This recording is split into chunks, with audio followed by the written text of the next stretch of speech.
ఈరోజు నా పుట్టింటి బంధువులందరినీ కలుసుకుంటున్నందుకు చాలా ఆనందంగా ఉంది. మాధవి గళ్ళనా పిడుగురాళ్ళనా అని మర్చిపోండి. నేను పిడుగురాళ్ళను, గళ్ళను, గుంటూరు ఆడపడుచును, ఒక చాకలి ఐలమ్మను.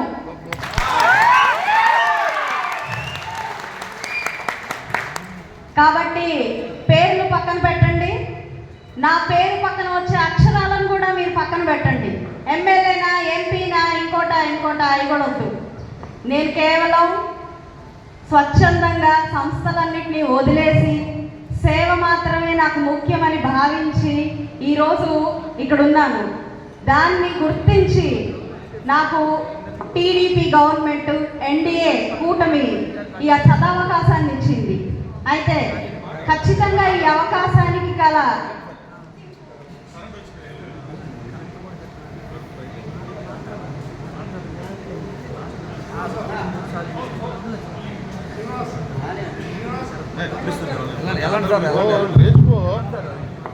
ఈ గుర్తింపు ఖచ్చితంగా నేను ఒక బీసీ మహిళ రజిక ఆడపడుచును కాబట్టి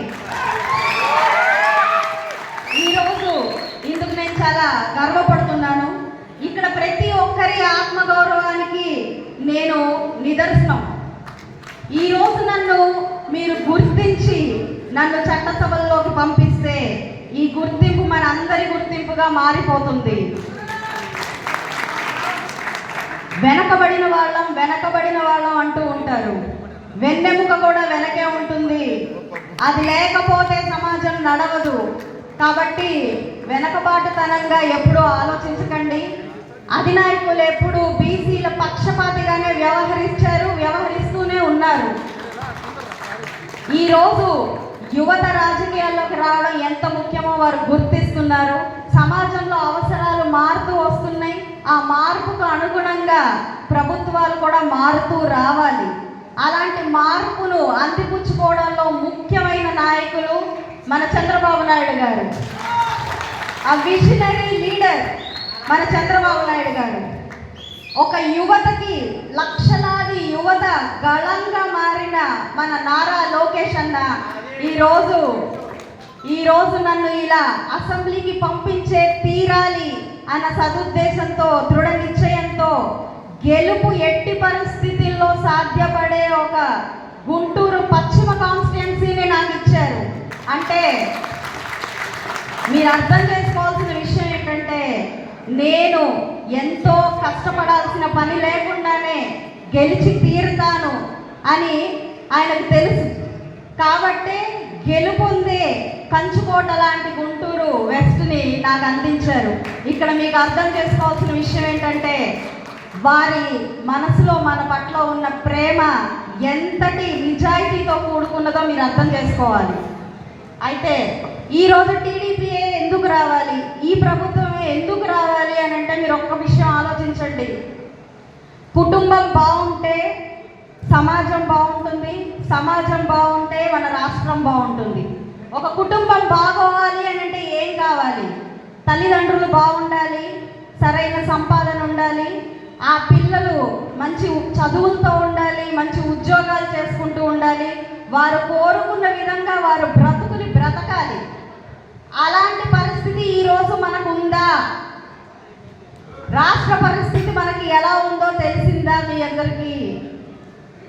రాష్ట్ర పరిస్థితి ఖచ్చితంగా 10-20 ఏళ్ళు వెనక్కి వెళ్ళిపోయింది. మన పిల్లలకి సరైన చదువులు లేవు, మన యువతకి ఉద్యోగాలు లేవు, మన తల్లిదండ్రులకి ఒక గుర్తింపు, గౌరవాలు లేవు. మరి ఇవన్నీ రావాలి అని అంటే చదువుకున్న వ్యక్తులు రావాలి, సమాజం గురించి తెలిసిన వాళ్ళు రావాలి, నిజమైన సాధక బాధకాలు ప్రజలు ఏం కోరుకుంటున్నారు ఇవన్నీ తెలిసిన నాయకులు రావాలి. ఇంకొక విషయం, చిన్న తాయిలాలు, చిన్న బిస్కెట్లు వేసి ప్రజల్ని మభ్యపరిచి వారి దగ్గర నుంచి వారి ఆయుధమైన ఓటుని లాక్కునే ప్రయత్నం చేస్తున్న ప్రభుత్వాల్ని తరిమి కొట్టాలి. మనకు కావాల్సింది బిస్కెట్లు కాదు, విందు భోజనం. విందు భోజనం అంటే చట్టసభల్లో మన గళం విప్పడం, మన ప్రజల గురించి, మన వాళ్ళ గురించి మనం అక్కడ మాట్లాడగలగడం, అలాంటి అవకాశం మనకి రావడం, దాన్ని విందు భోజనం అంటారు. అలాంటివి మనకు కావాలి. కానీ 2,000 రూపాయలకి, 15,000 రూపాయలకి, లేదంటే బియ్యం డబ్బాలకి మనము ఈరోజు అలవాటు పడకూడదు. రానున్న రోజుల్లో మనకేం కావాలో మనం తెలుసుకోవాలి. దానికి తగ్గట్టుగానే సరైన నిర్ణయం తీసుకోవాలి. ఈరోజు పొలిటికల్గా మాట్లాడకూడదు అన్నారు ఇక్కడ. ప్రతి ఒక్కరికి అందరికీ తెలుసు మనం ఏం మాట్లాడుకోవడానికి వచ్చాము. అయితే భిన్న స్వరాలు వింటున్నాం. అదా ఇదా అటా ఇటా అని బోల్డంత అనుమానాలను మనం చూస్తున్నాం. అనుమానాలేం పెట్టుకోవద్దండి. ఖచ్చితంగా సరైన నిర్ణయం తీసుకోండి. మంచి నాయకత్వాన్ని మాత్రమే మీరు ఓటు వేసి గెలిపించండి. సమాజం చాలా బాగుంటుంది. మనం అభివృద్ధి పదంలో పరుగులు తీయాలి. ఎంతో వెనకబడిపోయి ఉన్నాం, ముందుకు రావాలి. ఆంధ్ర రాష్ట్రాన్ని గుర్తించే పరిస్థితుల్లో ఈరోజు మన ఇండియా లేదు. అది రావాలి అంటే ప్రభుత్వం మారాలి. ఈరోజు ఒక కులం కాదు, ఒక మతం కాదు, ప్రతి ఒక్కరూ ఎన్నో ఇబ్బందులు పడుతున్నారు. ప్రతి ఒక్కరూ ఎన్నో ప్రాణ త్యాగాలు చేస్తున్నారు. ఈరోజు కూడా బీసీలో మన బీసీ సోదరులు మొత్తం కుటుంబంతో సహా ఆత్మహత్య చేసుకుంది.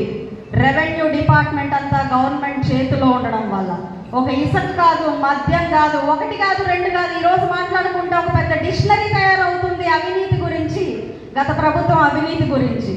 కాబట్టి మీరు సరైన నిర్ణయం తీసుకుంటారని, సరైన వ్యక్తుల్ని ఎన్నుకుంటారని నేను